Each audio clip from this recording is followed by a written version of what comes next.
अऊज़ु बिल्लाहि मिनश्शैतानिर्रजीम। बिस्मिल्लाहिर्रहमानिर्रहीम। बिल्लाहि मिनश्शैतानिर्रजीम। बिस्मिल्लाहिर्रहमानिर्रहीम।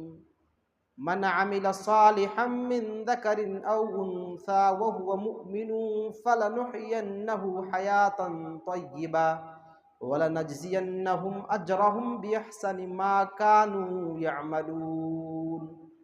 वक़ाल अल्लाहु तबारक व तआला फ़ी मौदिन आखर वक़दिमना इला मा अमिलू मिन अमलिन फ़जअलनाहु हबाअम मंसूरा। मोहतरम बुजुर्गों, नौजवान साथियों, छोटे प्यारे बच्चों, खुतबा मसनूना के बाद मैंने आपके सामने कुरान मजीद की दो जगह से दो आयत करीमा तिलावत की है। इस मुनासिबत से आज हमारा उन्वान है अमल सालिह के दुनियावी फ़वाइद। नेक्स्ट खुतबा अमल सालिह के उखरावी फ़वाइद पर होगा। इसलिए आज आपके सामने नेक आमाल के दुनियावी फ़वाइद क्या क्या है, अगर हम नेकी करते हैं, नेक काम अंजाम देते हैं तो अल्लाह ताला हमारे लिए इस दुनिया में क्या क्या फ़वाइद रखे हैं और हमारे लिए क्या क्या फ़ायदा होने वाला है, आज आपके सामने इंशाअल्लाह जितना हो सके पेश करने की कोशिश करूँगा। अल्लाह ताला से दुआ है अल्लाह ताला हमें सच कहने और हम सबको उस पर अमल करने की तौफीक दे। सबसे पहली आयत जो मैंने आपके सामने तिलावत की है, अल्लाह ताला इरशाद फरमा रहा है, मन आमिल सालिहन मिन ज़करिन व उन्सा। नेक अमल कोई भी करे, चाहे वो मर्द हो या औरत हो, अगर वो नेक आमाल कर रहे हैं तो अल्लाह ताला वादा फरमा रहा है, फलनुहयिन्नहु हयातन तय्यिबा, फलनुहयिन्नहु हयातन तय्यिबा, हम उसे अच्छी ज़िंदगी, खुशगवार ज़िंदगी, शानदार ज़िंदगी का वादा करते हैं। उन्हें हम बेहतरीन ज़िंदगी से नवाजेंगे, अल्लाह ताला इरशाद फरमा रहा है। आयत का पहला टुकड़ा अगर आप गौर करें तो इस आयत करीमा में बताया जा रहा है कि जो नेक आमाल करेगा, इससे वाज़ेह है कि गुनाहगार का अंजाम अलग है, नेककारों का अंजाम यह है कि दुनिया में अच्छी ज़िंदगी और मरने के बाद अच्छी ज़िंदगी। मगर अगर वो गुनाहगार हैं तो उनका अंजाम बहुत भयानक होने वाला है, वो आखिरत के दिन। आयत के इस टुकड़े में बताया जा रहा है कि अल्लाह तबारक व तआला ने हम लोगों से अमल सालिह का मुतालबा किया है। अमल सालिह अल्लाह ताला को चाहिए। अगर हमारा अमल बहुत ज़्यादा है और वो सालिह नहीं है तो अल्लाह ताला को पसंद नहीं है। अमल कम हो मगर वो सालिह हो, बेहतर हो, परफेक्ट हो, अल्लाह ताला को ज़्यादा पसंद है। इसीलिए अल्लाह तबारक व तआला ने सूरतुल मुल्क में बयान फरमाया, लियबलुवकुम अय्युकुम अहसनु अमला। अल्लाह तबारक व तआला हम लोगों को आजमाना चाहता है कि हम में से सबसे बेहतरीन, सबसे अच्छा, शानदार अमल कौन कर रहा है। अल्लाह ने ये नहीं कहा कि तुम में से सबसे ज़्यादा अमल कौन कर रहा है, ये अल्लाह को देखना है, ऐसा अल्लाह ने नहीं कहा। सबसे अच्छा कौन कर रहा है अल्लाह ताला को मतलूब है, सबसे अच्छा। और याद रखिए, अगर हमारे पास आमाल की कसरत है, पहाड़ के बराबर हमारा अमल है, लेकिन वो सही नहीं है, अगर वो सालेह नहीं है, अगर वो दुरुस्त नहीं है, तो वो अमल हमारा किसी भी काम का नहीं है। अल्लाह तबारक व तआला बयान फरमा रहा है, वक़दिमना इला मा अमिलू मिन अमलिन फ़जअलनाहु हबाअम मंसूरा। जब बंदा क़यामत के दिन आमाल का पहाड़ लेकर के आएगा तो अल्लाह तबारक व तआला फरमा रहा है हम चेक करेंगे, क़दिमना इला मा अमिलू मिन अमलिन, हम उनका हर अमल चेक करेंगे। अगर उनका अमल परफेक्ट है, अगर उनका अमल एक्सेप्टेबल है तो एक्सेप्टेड वरना रिजेक्टेड। अगर उनका अमल एक्सेप्टेबल है और काबिल कबूल है तो ठीक, वरना फजअलनाहु हबाअम मनसूरा, हम उनको उड़ता हुआ परागंदा गर्द गुबार की तरह बना देंगे। तो नौजवान साथियों, बुजुर्गों, हमें सोचने की ज़रूरत है कि हम जो अमल अंजाम दे रहे हैं, जो भी अमल हम और आप कर रहे हैं, ये अमल सालेह है या नहीं है। अगर सालेह है तो अल्हम्दुलिल्लाह, और सालेह नहीं है तो यहाँ हमें ठहर के सोचना है, तौबा करना है और अपने अमल को सालेह बनाना है। अब आप कहेंगे कि हमारा अमल सालेह है या नहीं है, कैसे पता चले और हम अपने अमाल को सालेह करें, क्या तरीक़ा है? तो आइए वो तरीक़े आपके सामने रख देता हूँ ताकि आपको अंदाज़ा हो जाए कि किसी भी अमाल को नापने का क्या तरीक़ा है। 3 तरीक़ा है, याद रखें। ये 3 कवायद आपके सामने हैं। तीनों कवायद में से अगर कोई भी कायदा नहीं पाया जाएगा तो आपका अमल बर्बाद हो जाएगा। तीनों कवायद एक साथ फिट होने चाहिए। नंबर 1, अमल सालेह करने वाला मुमिन हो, ईमान वाला हो। दलील अल्लाह तबारक व तआला बयान फरमा रहा है, इल्ला मन ताबा व आमना व आमिला अमलन सालिहा, जो तौबा करे, जो ईमान ले आया और ईमान लाने के बाद अमल सालेह करे। तो इस आयत करीम में बता दिया गया कि अमल करने वाला मोमिन होना चाहिए। अगर अमल करने वाला ईमान वाला नहीं है, इस्लाम कबूल नहीं किया है, तो उनका अमल बज़ाहिर कितना ही खूबसूरत क्यों ना हो, वो काबिल कबूल नहीं है।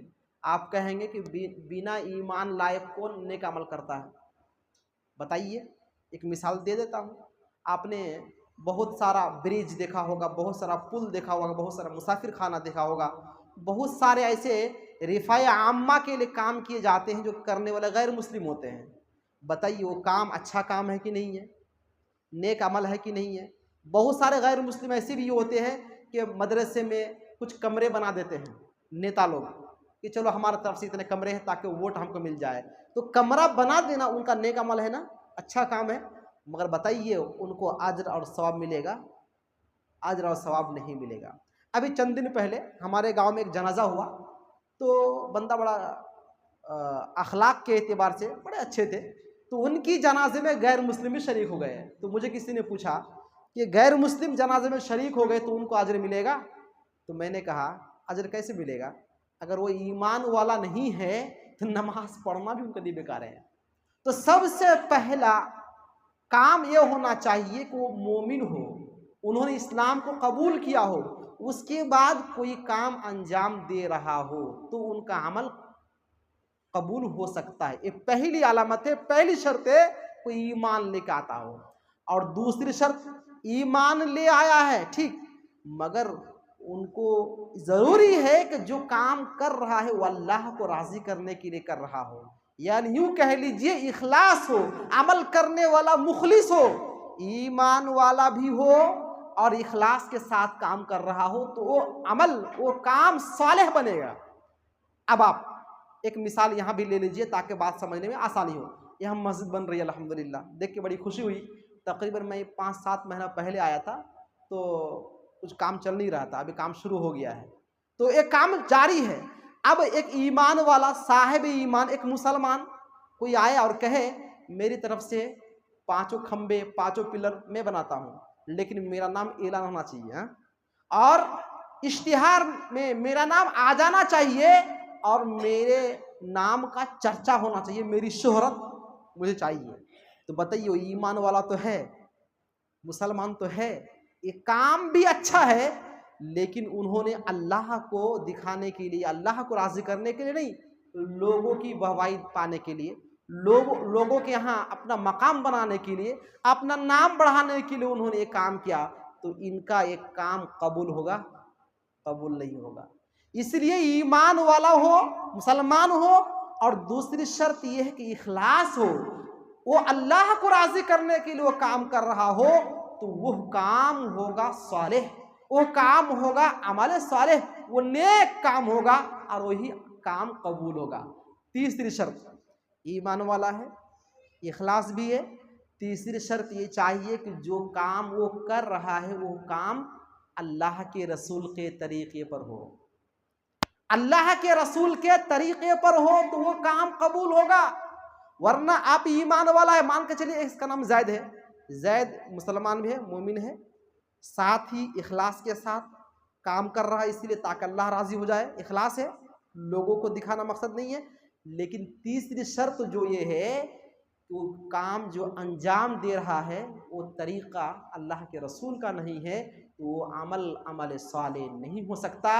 चाहे वो कितना बड़ा खर्चा वाला काम हो, कितना ही बड़ा काम हो, वो काम अमल साले नहीं हो सकता, वो कबूल नहीं होगा मेरे प्यारे भाई। अब इसकी एक मिसाल देता हूँ हदीस पाक से। अन अबी वाइलिन अन हुज़ैफ़ता रआ रजुलन ला युतिम्मु रुकूअहु वला सुजूदहु फ़क़ाल मा सल्लैता क़ाल लहु हुज़ैफ़तु मा सल्लैता क़ाल व अहसिबुहु क़ाल लौ मुत्ता अला गैर सुन्नति मुहम्मदिन सल्लल्लाहु अलैहि वसल्लम, रवाहुल बुखारी, हदीस बुखारी की है। हज़रत हुज़ैफ़ा रज़ियल्लाहु ताला अन्हु ने एक शख्स को नमाज पढ़ता हुआ देखा। तवज्जो से सुनिए, एक शख्स को नमाज पढ़ता हुआ देखा, ला युतिम्मु रुकूअहु वला सुजूदहु, लेकिन वह अपना रुकू भी सही से नहीं कर रहा था और सजदा भी सही से नहीं कर रहा था। नमाज तो पढ़ रहा है, नमाजी है, सहाबी गवाही दे रहा है कि एक नमाजी नमाज पढ़ने के लिए आया, नमाज पढ़ रहा है, मगर उनका रुकू जैसा होना चाहिए वैसा नहीं हो रहा है, सजदा जैसा होना चाहिए सजदा वैसा नहीं हो रहा है। तो हुज़ैफ़ा रज़ियल्लाहु ताला अन्हु साहबी रसूल है, इन्होंने कमेंट किया उनकी नमाज में और कहा मा सल्लैत, आपने वज़ू बनाया, मस्जिद आए, नमाज पढ़ा, मगर आपकी नमाज कबूल नहीं हुई, आपकी नमाज ही नहीं हुई, आपने नमाज नहीं पढ़ा।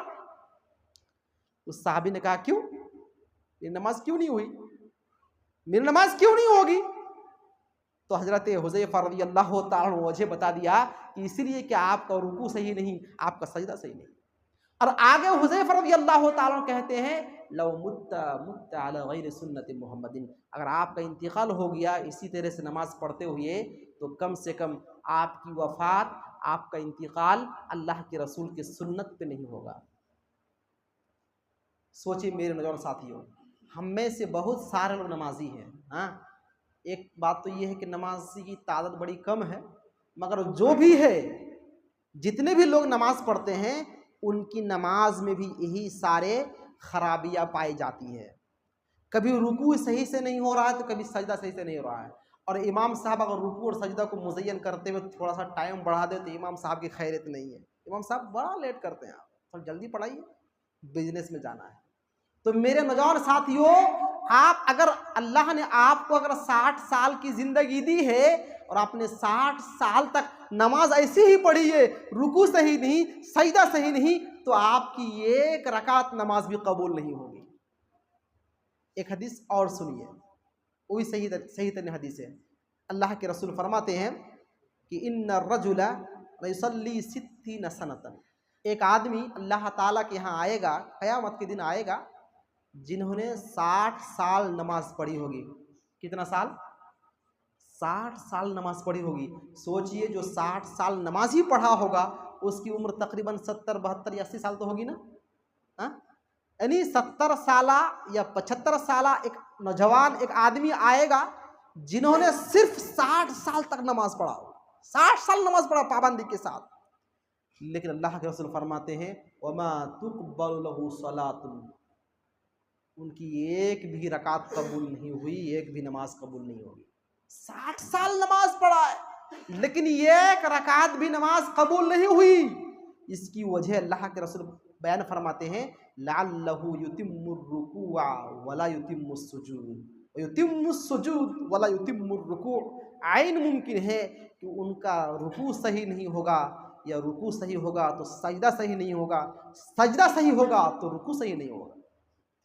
बताइए, तो सजदा, रुकू और नमाज के दीगर बहुत सारे तरीक़े, किस तरह से नमाज अंजाम देना है, वो तरीक़ा किसका होना चाहिए?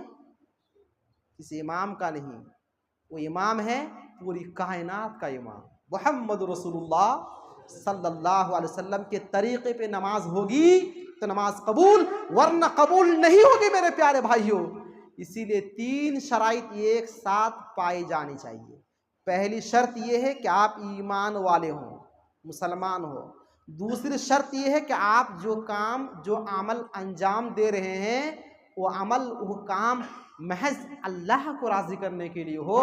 और तीसरी शर्त यह है कि जो नेकी आप करना चाह रहे हैं वो नेक काम अल्लाह के रसूल के बताए हुए तरीक़े के मुताबिक हो, तो ही आपका काम साले होगा, तो ही आपका अमल साले होगा। तो जवाब मिल गया कि हमें कैसे पता चले कि हमारा काम साले है या नहीं, हम अपना अमल साले करेंगे, अच्छा करेंगे, कैसे करेंगे? तो ये 3 तरीक़े हैं मेरे प्यारे भाइयों, 3 शर्तें हैं। आपको ईमान लाना है, मुसलमान है।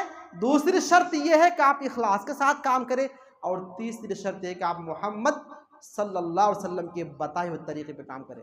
अब कोई ये ना पूछे कि शेख ज़ोर से आमीन ना कहे तो नमाज होगी कि नहीं होगी। कोई ये ना कहे कि शेख ये भी मसला बताइए कि रफ़ुल यदैन करेंगे तो नमाज होगी और नहीं करेंगे तो नमाज होगी कि नहीं होगी। कोई ये ना कहे कि पैर से पैर मिला के खड़ा होना क्या ज़रूरी है। कोई ये ना कहे कि सुन्नत नमाज छोड़ के चले जाएंगे, सिर्फ फ़र्ज़ पढ़ लेंगे तो होगा कि नहीं होगा। तमाम सवाल का एक ही जवाब, लव मुत्ता मुत्ता अला गैर सुन्नत मोहम्मदिन। आपका इंतकाल हो गया तो कम से कम अल्लाह के रसूल की सुन्नत पे इंतकाल नहीं होगा। तो एक सवाल ये भी है कि अभी मुहर्रम हरम का महीना शुरू हो गया ना। अब मुहर्रम के महीने में बहुत सारे खुराफात होने हैं। तो कहते हैं कि अल्लाह के रसूल की मोहब्बत में अल्लाह को राज़ी करने के लिए काम कर रहे हैं। मैंने आपको तरीक़ा बता दिया कि आपका अल्लाह के रसूल से मोहब्बत है, आपका अल्लाह ताला से मोहब्बत है, तो ये दावा कर लेना ही काफ़ी नहीं है। जो काम आप अंजाम देने का ख्वाहा हैं, जिस काम को आप करना चाह रहे हैं, जिसका इरादा रखते हैं, सोचिए वो काम अल्लाह के रसूल के तरीक़े पे हो रहा है। वो काम अल्लाह के रसूल ने किया है। चाहे रोने धोने का मामला हो, चाहे हसन हुसन का नारा देना हो, चाहे इसके नाम पे जूस, शरबत, हलवा खिलाना पिलाने का मामला हो, बताइए ये क्या नबी का तरीक़ा है? ये क्या अल्लाह के रसूल ने किया है? आप जो कह रहे हैं कि ये अमल साले है, ये नेक काम है, करना चाहिए, नऊज़ुबिल्लाह मिन ज़ालिक, क्या हमारे नबी बताना भूल गए थे? क्या अल्लाह के रसूल को पता नहीं था? क्या आपको पता चला?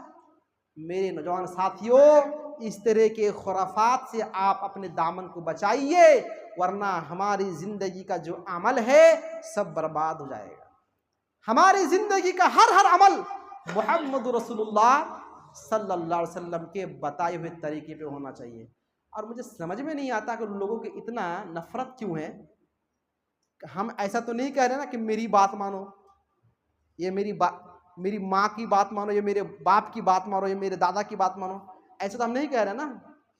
किसकी तरफ बुला रहे हैं? मुहम्मद रसूलुल्लाह सल्लल्लाहु अलैहि वसल्लम। तो अल्लाह के रसूल की बात मानने में आपको एतराज़ तो नहीं होना चाहिए। आखिर आप जो नमाज़ पढ़ते हैं, रोज़ा रखते हैं, हज करते हैं, ज़कात देते हैं, तो किस वजह से? सब के सब यही जवाब देंगे कि अल्लाह के रसूल ने किया है, अल्लाह के रसूल ने करने के लिए कहा है, अल्लाह का फरमान है, इसलिए हम करते हैं। तो बाकी जो काम अल्लाह के रसूल ने नहीं किया है, आप उसे छोड़ क्यों नहीं देते? आप उसे छोड़ क्यों नहीं देते? उसे मजबूती से पकड़े हुए क्यों हैं? नमाजों का कोई ख्याल नहीं, मगर झंडे उठाने की बारी आती है तो मजबूती से डटा रहता है। झंडा उठाना है, झंडा नीचे नहीं जाना चाहिए, नमाज छूटेगा चलेगा। ऐसा हरगिज़ ना हो मेरे नौजवान साथियों। जी हाँ, तो हम ये अर्ज़ कर रहे थे कि अमल सालेह अल्लाह ताला ने हमसे मुतालबा किया है। अमल की कसरत ये मतलूब नहीं है, अमल सालेह हो, परफेक्ट हो, ये अल्लाह ताला को मुतालबा है, अल्लाह ताला को पसंद है। एक छोटी सी मिसाल देकर हम बात आगे बढ़ाते हैं। आम मार्केट में बिक रहा है ना, कुछ आम ऐसे हैं जो 10 रुपये में आपको एक किलो मिलेगा, और कुछ आम ऐसे हैं कि 10 रुपये में आपको एक पीस भी नहीं मिलेगा, एक पीस नहीं मिलेगा। तो बताइए 10 रुपये में जो 1 किलो मिलेगा वो खरीदिएगा, या 10 रुपये में जो एक पीस मिलेगा उसे खरीदेंगे? 10 रुपये में जो एक पीस मिलने वाला उसे खरीदें, क्यों? वो अच्छा है, वो खाने लायक है। और 10 रुपये में अगर 10 किलो भी दे दे तो आप नहीं लेंगे, क्यों? वो सड़ा हुआ है, बेकार है, वो किसी काम का नहीं है। तो अल्लाह ताला के दरबार में भी ऐसा है। अल्लाह ताला को अमल साले चाहिए, चाहे वो कम ही क्यों ना हो। अल्लाह ताला को अमल की कसरत और बेकार अमल नहीं चाहिए। हज किया है, रोज़ा क्या है, सब रखा है, सब अमल किया है, मगर अमल सही नहीं है, अमल गलत है, तो अल्लाह तबारक व तआला को अमल पसंद नहीं है मेरे। जी हाँ, अब हम आगे बढ़ते हैं। अल्लाह ताला ने फरमाया मन आमिल सालिहन मिन ज़करिन औ उन्सा, जो भी अमल साले करेगा चाहे मर्द हो या औरत हो, वह हुआ मुमिन, वो ईमान की हालत में। तो अल्लाह ताला पहला वादा ये फरमा रहा है फलनुहयन्नहु हयातन तय्यबा, हम उसे एक खुशगवार और अच्छी शानदार जिंदगी देंगे। देखिए अमल सालेह का पहला फायदा, अमल सालेह का फायदा नंबर 1, अगर आप नेक अमल करते हैं तो अल्लाह का वादा है हम आपको अच्छी जिंदगी देंगे। अब आप कहेंगे कि अच्छी जिंदगी देने का अल्लाह ने वादा किया है तो इसका क्या मतलब है? अगर हम नमाज पढ़ेंगे, रोज़ा रखेंगे, हज करेंगे, ज़कात देंगे, कुरान मजीद की तिलावत करेंगे, मस्जिद बनाने में आगे बढ़ चढ़कर हिस्सा लेंगे, माँ बाप की फरमाबरदारी करेंगे, बच्चों की सही तरबियत करेंगे, तो हमें अच्छी ज़िंदगी मिलना चाहिए। इसका क्या मतलब है? इसका मतलब ये नहीं है कि अल्लाह ताला आपको करोड़पति बना देगा।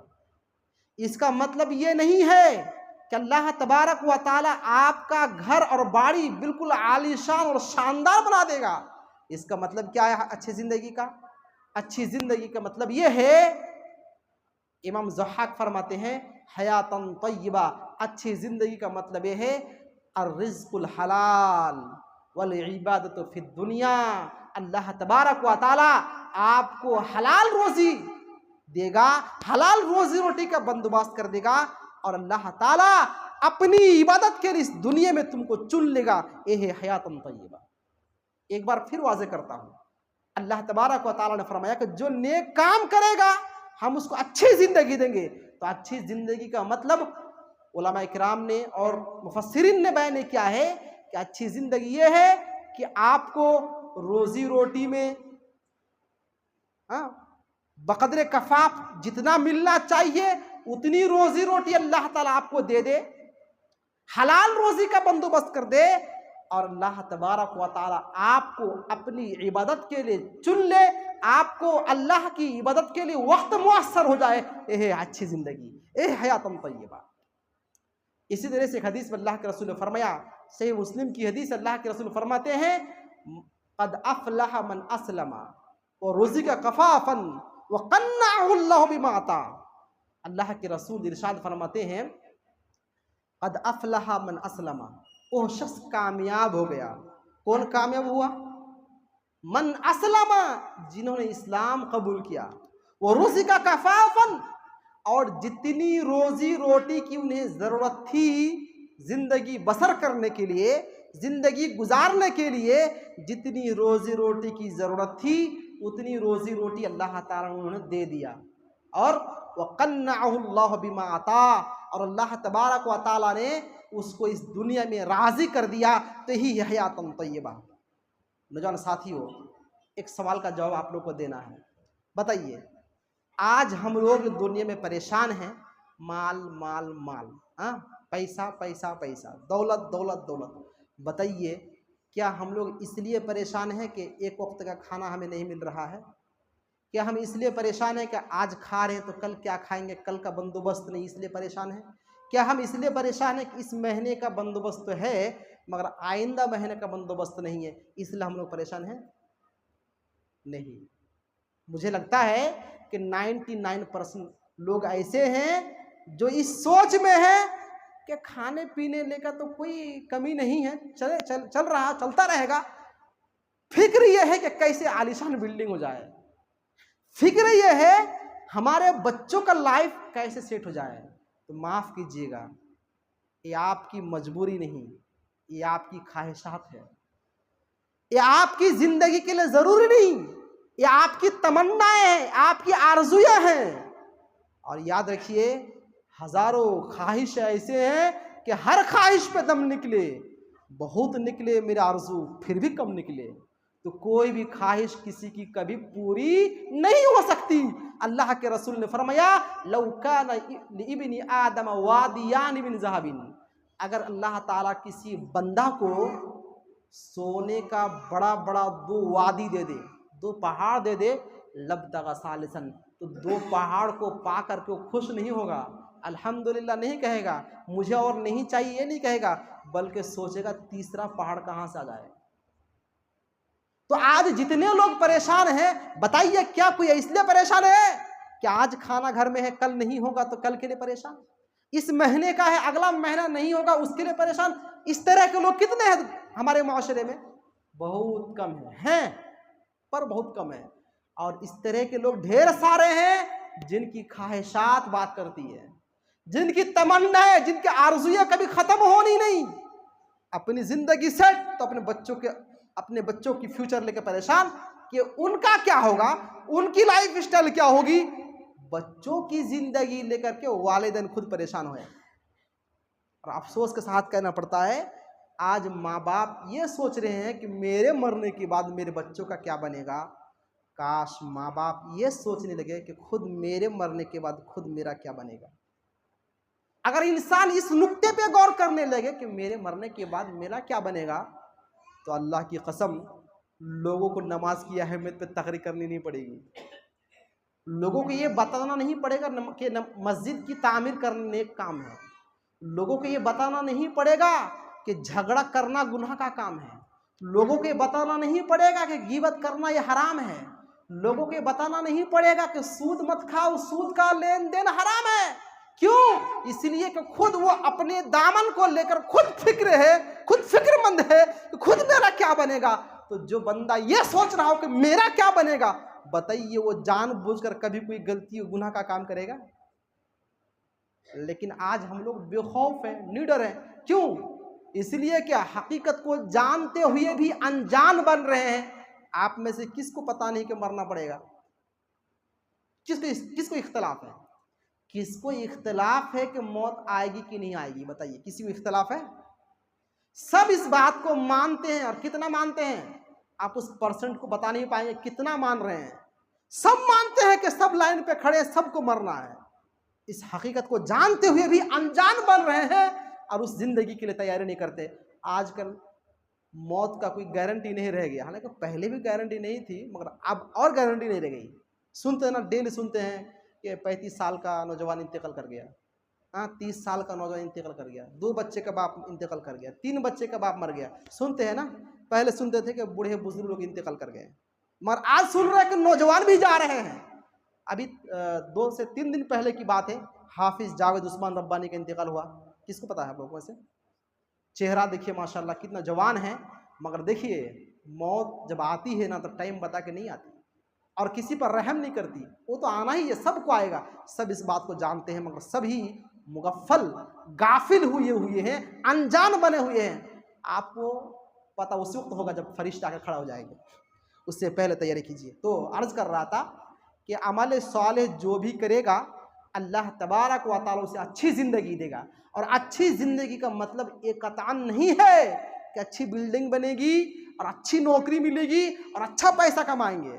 अच्छी ज़िंदगी का मतलब यह है कि अल्लाह ताला आपको रिज़्क़ हलाल दे दे, हलाल रोज़ी रोटी का बंदोबस्त कर दे, और अल्लाह ताला अपनी इबादत के लिए आपको चुन ले। अगर अल्लाह ताला ने आपको 5 वक्त की नमाज पढ़ने का मौका दे दिया है ना, समझो यही है अच्छी ज़िंदगी, यही है हयातन तय्यबा। अरे उस माल का क्या फ़ायदा कि करोड़पति है, लखपति है, पैसों की कोई कमी नहीं, मगर उन्होंने मस्जिद का चेहरा नहीं देखा। रमज़ान महीना पूरा गुजर गया, कुरान का एक पारा खोल के नहीं देखा, 30 रोजे में से एक रोज़ा नहीं रखा, उस माल का कोई फ़ायदा नहीं है। उधर आप आंख फाड़ फाड़ के ना देखे कि उनको इतना सारा माल मिला, हमें कुछ नहीं मिला, आप खुश हो जाओ। अगर अल्लाह ताला ने आपको इबादत के लिए वक्त दिया है, अल्लाह ने अगर आपको इबादत का मौका दिया है, तौफीक दी है, तो यही है अच्छी ज़िंदगी। उसकी ज़िंदगी बुरी ज़िंदगी है, ये चंद साल ज़िंदगी बिना खाए पिए गुजर जाएगी, मगर आखिरत में क्या होगा उसको लेकर हमें फ़िक्रमंद होना चाहिए। तो अमल साले का पहला फ़ायदा है कि अच्छी ज़िंदगी मिलेगी। अच्छा, और दूसरा फ़ायदा अल्लाह ताला आगे बयान फरमा रहा है, वला नज़्यन्नहुम अजरहुम बिअहसनि मा कानू यअमलून। मेरे बंदो, तुम जो अमल करके आओगे ना, हम यहाँ पे यानी क़यामत के दिन तुमको उससे अच्छा बदला देंगे। किससे अच्छा बदला? दुनिया में जो काम आप करके जाएंगे उस काम से कई गुना ज़्यादा बेहतर आपको बदला मिलने वाला है। और आपको एक हदीस सुनाता हूँ, अगर किसी के पास धड़कता हुआ दिल है तो अंदर अंदर परेशान हो जाएगा, क्या बात वाकई ऐसा है? जी हाँ, ऐसा ही है। सही मुस्लिम की हदीस, अल्लाह के रसूल फरमाते हैं, लै युदखिला अहदकुम अमलुहु वल जन्नता। मेरे साहबियों याद रखो, तुम में से किसी को भी तुम्हारा अमल जन्नत में दाखिल नहीं कर सकता। सुन रहे हैं?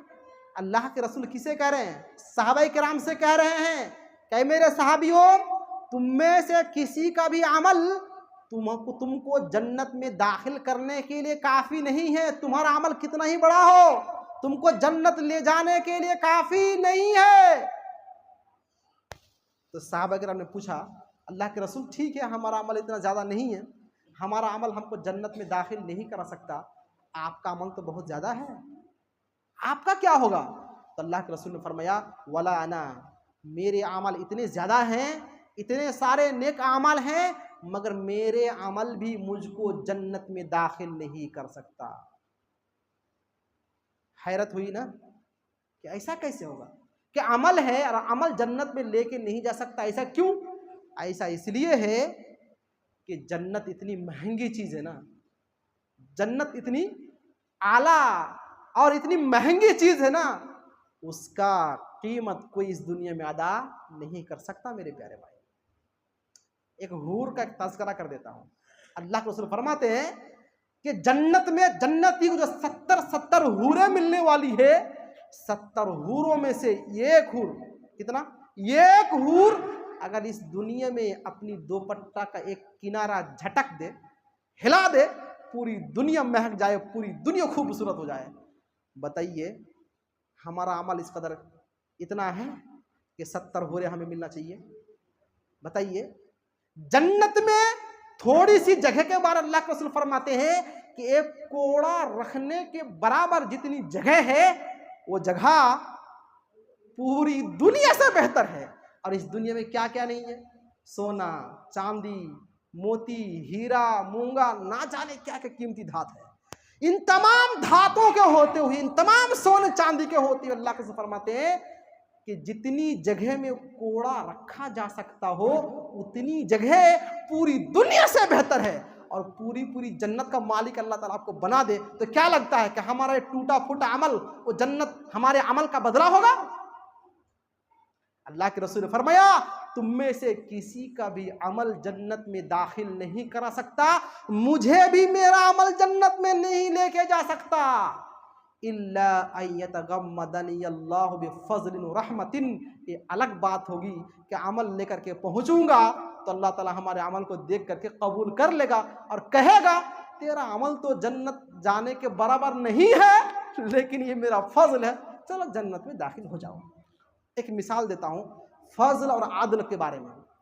आदल एक अलग चीज़ है और फजल एक अलग चीज़ है। आदल किसे बोलते हैं? आदल ये है कि मैंने एक मजदूर को बुलाया और कहा कि आपको 8 घंटे काम करना है, 1000 रुपये मजदूरी है। उन्होंने 8 घंटा काम किया, 1000 रुपये हमने उनको दे दिया। ये क्या हुआ? आदल हुआ, इंसाफ हुआ कि जो मैंने कहा उसको पूरा कर दिया। फजल ये है कि 8 घंटा कह के बुलाया था, मगर 5 घंटा काम किया और अर्जेंट कुछ मसला हो गया, घर चला गया, काम छोड़ चला गया। शाम के वक्त मैंने क्या कहा, चलो मजदूर है 1000 रुपये को दे देते हैं, ये फजल हुआ। आदल ये होता कि आप पैसा काट लेते, मगर आपने पैसा काटा नहीं, उसको पूरा दे दिया, ये फजल है। और अल्लाह तबारक व तआला जन्नत में दाखिल फरमाएगा आदल करते हुए नहीं, फजल करते हुए। अगर अल्लाह ताला अदल करने पे आ जाए ना तो जन्नत के बाहर बैठा दे और खिड़की खोल दे, थोड़ी सी महक आ जाए, हमारा अमल का पूरा बदला हो जाएगा। मगर अल्लाह का फजल होगा कि अल्लाह तबारक व तआला हमारे टूटे फूटे अमाल को कबूल फरमाएगा। चलो मेरे बंदो, तुम्हारा अमल तो इस लायक नहीं है, लेकिन चले जाओ, मेरी जन्नत बहुत बड़ी है, जन्नत में चले जाओ। अल्लाह का फजल होगा मेरे प्यारे में। तो अर्ज ये कर रहा था कि अमल का फायदा ये है, अजरहुम बिअहसनि मा कानू यअमलून, दुनिया में जो काम कर रहे हैं ना, इससे कई गुना बढ़ा चढ़ा का अच्छा बदला मिलेगा। इसी का आयन एवज मिलना हो कि जितनी आपने नेकियां की है उसी नेकी का बदला अगर मिलना हो ना, तो हूर एक दो पट्टा झटक दे, बदला से खत्म, बल्कि कर्जा चढ़ जाएगा ऊपर, और एक अमल करके आओ। जी हाँ, तो अल्लाह ताला बड़ा फजल वाला, बड़ा अदल वाला है। अच्छा, इस आयत से आपने दो नुक्ते का मुलाहजा किया। एक नुक्ता तो ये है कि दुनिया में अमल करने का अमल का नेक बदला मिलता है, आपको अच्छी ज़िंदगी मिलेगी। इससे पता चला कि दुनिया दारुल अमल भी है और दारुल जज़ा भी है। यहाँ पे अमल भी किया जाता है और यहाँ पर अमल का बदला भी दे देता अल्लाह ताला। जी हाँ, और दूसरा नुक्ता कि हम आखिरत में अच्छा बदला देंगे, इससे पता चला कि आखिरत सिर्फ दारुल जज़ा है, दारुल अमल नहीं है। वहाँ पे इस दुनिया में किए हुए अमल का बदला मिलना है, वहाँ पर अमल का मौका नहीं होगा। इसलिए जब मुशरिकीन को, गुनहगार को, जालिमीन को जहन्नम में घुसाया जाएगा तो जहन्नम में कहेंगे रब्बना अखरिजना मिन्हा फ़इन उदना फ़इन्ना ज़ालिमून, ऐ हमारे परवरदिगार मेहरबानी फरमा कर हमें जहन्नम से निकाल दे, दोबारा हम ऐसी हरकत, ऐसी गलतियां करेंगे नहीं। तो अल्लाह ताला फरमाएगा झूठ बोल रहे हो, अगर तुम उनको यहाँ दोबारा भेज दे दुनिया में ना, वला रुद्दू लादू लिमा नुहू अन्हु, जिस काम को करने से मैं मना करूँगा वही काम तुम करके आओगे। ऐसे हो रहा है कि नहीं हो रहा है? अरे अल्लाह के रसूल ने जो फरमाया था, अल्लाह के रसूल ने, अल्लाह ताला ने जिन कामों को करने के लिए कहा, जिससे रोका, हम लोग उसका आयन उल्टा कर रहे हैं कि नहीं कर रहे हैं? सूद खाओ नहीं, खा रहे हैं, लो नहीं ले रहे, गवाह ना बनो, गवाह बन रहे हैं, गुनाह ना करो, गुनाह कर रहे हैं, नमाज ना छोड़ो, नमाज छोड़ रहे हैं, हज करो, हज नहीं कर रहे हैं। कितने सारे पैसे वाले हैं मगर पैसे को संभल के रख रहे अपने बच्चों के लिए, हज नहीं कर रहा। तो क्या उल्टा नहीं हो रहा? तो जहन्नमी जहन्नम से निकलना चाहेगा और कहेगा दुनिया में भेज दे, दोबारा अमल करके आऊंगा। अल्लाह कहेगा ये दारुल जज़ा है, दारुल अमल नहीं है, यहाँ पे अमल का मौका नहीं मिलेगा, यहाँ पर बदला मिलेगा। जो तुम करके आए हो उसका बदला मिलेगा, जाने का मौका नहीं, चुपचाप बैठ रहो। इन्नकुम माकिसून, निकलो नहीं, वही जहन्नम में बैठे रहो। एक अलग उन्वान है जहन्नम का बयान, इंशाल्लाह कई बार रखूंगा। जहन्नम का बयान बहुत प्यारा बयान है। तो दुनिया दारुल अमल भी है और दारुल जज़ा भी है। यहाँ पर अमल भी होता है और उस अमल का बदला भी मिलता है, मगर आखिरत के दिन सिर्फ बदला मिलेगा, कब्र में सिर्फ बदला मिलेगा, वहाँ पर अमल का मौका नहीं आएगा। मेरे प्यारे भाइयों, इस मौके पे एक दिलचस्प हदीस सुना के बात खत्म करता हूँ। अबू हुरैरा रज़ियल्लाहु ताला अन्हु क़ाल क़ाल रसूलुल्लाह सल्लल्लाहु अलैहि वसल्लम इज़ा मातल इंसान इनक़ता अन्हु अमलुहु। सही मुस्लिम किताबुल वसिय्या, हदीस मुस्लिम शरीफ में मौजूद है। अल्लाह के रसूल फरमाते हैं, इंसान जब मर जाता है तो उसका अमल का दरवाज़ा, अमल का सिलसिला हमेशा के लिए बंद हो जाता है, अब अमल नहीं कर सकता। जैसी ही रूह कब्ज हुई, उसको अब अपने दुनिया में किए हुए अमल का बदला मिलना शुरू हो गया। रूह कब्ज होने के बाद अमल नहीं कर सकता, सुन लिया ना, रूह कब्ज होने के बाद अमल नहीं कर सकता। अब वो लोग क्या जवाब देंगे जिनका अकीदा ये है कि ना मरने के बाद ज्यादा काम करता है, जो ये कहते हैं कि नहीं नहीं नहीं, तो वली थे ना, वो तो वली थे और पीर थे ना, अब मर गया तो डबल मेहनत, डबल काम। अब मरने के बाद बेचारा काम करने लगे, इतना काम करने लगे, दुनिया में कभी ऐसा नहीं किया। क्या काम करने लगे? अब जिसका बच्चा नहीं बच्चा देने लगे, जिसकी बेटी नहीं बेटी देने लगे, और जिसकी शादी नहीं हुई शादी फिक्स कराने लगे, और जो गरीब थे उसको मालदार बनाने लगे, और बेचारा पूरी जिंदगी गरीब रहकर चला गया। हंस रहे हैं? सही बोल रहा हूं ना? इंसान जब मर जाता है तो हदीस कहती है कि अमल का दरवाजा हमेशा के लिए बंद हो गया। अब उन्होंने जो किया है उसी का बदला मिलेगा। क्यों? इसलिए कि दुनिया दारुल अमल दारुल जज़ा तो है, मगर मरने के बाद वाली ज़िंदगी सिर्फ बदला मिलना है, वहाँ काम नहीं है। अब यहाँ पर अकीदा ये गढ़ा गया कि नहीं, हमारे वली काम करते हैं। कितना काम करते हैं कि दुनिया में 24 घंटा करते थे, वहाँ तो 48 घंटा कर रहे हैं। वहाँ बच्चा देने वाला बन गए, रोजी रोटी देने वाला बन गए, वहाँ मोहताजगी दूर करने वाला बन गए, तंगी दूर करने वाला बन गए। तो बताइए कितना बड़ा गलत फहमी है और कितना बड़ा गुनाह का काम कर रहे हैं और किस कदर वो खतरनाक काम में डूबे हुए हैं, और इसी को उन्होंने पूरा दीन समझ रखा है। अल्लाह की कसम, अभी पाक हिंद में हमारे मजहब इस्लाम को जो बदनाम किया गया ना, एक बहुत बड़ा वजह यह है पीर और उसको पूजना, उसको चूमना, उसको चाटना और इस कब्र और मकबरे को, मज़ारात को तवाफ करना, इसी चीज़ ने बदनाम कर दिया है कि औरतें देखिए अगर मंदिर के पास बेहिजाब आती है, यहाँ पर अगर चढ़ावे चढ़ाती है तो वह अभी भी तो चढ़ा है। तो बहरहाल बताइए रहा था कि अमल साले करने का फ़ायदा ये होगा कि अल्लाह ताला आपको रिज़्क़ हलाल नसीब फरमाएगा और अल्लाह तबारक व तआला आपको अपनी इबादत के इस दुनिया में चुन लेगा। साथ ही अमल सालेह का एक बहुत बड़ा फ़ायदा आखिरत में ये होना है कि अल्लाह तबारक व तआला आपको आखिरत में आपके अमल से कई गुना बढ़ा के बदला दिया जाएगा। ये कुछ तमहीदी और ज़रूरी बातें थी। फ़वाइद का सिलसिला आपके सामने भी हम रख नहीं पाए, एक ही फ़ायदा गिना पाए हैं। इंशाअल्लाह अगला जुमा देखा जाएगा, दुनियावी फ़ायदा भी और उखरवी फ़ायदा भी। अल्लाह से दुआ है अल्लाह ताला हम सबको नेक अमल और नेक समझ की तौफ़ीक़ दाबिल सुम्मा भी।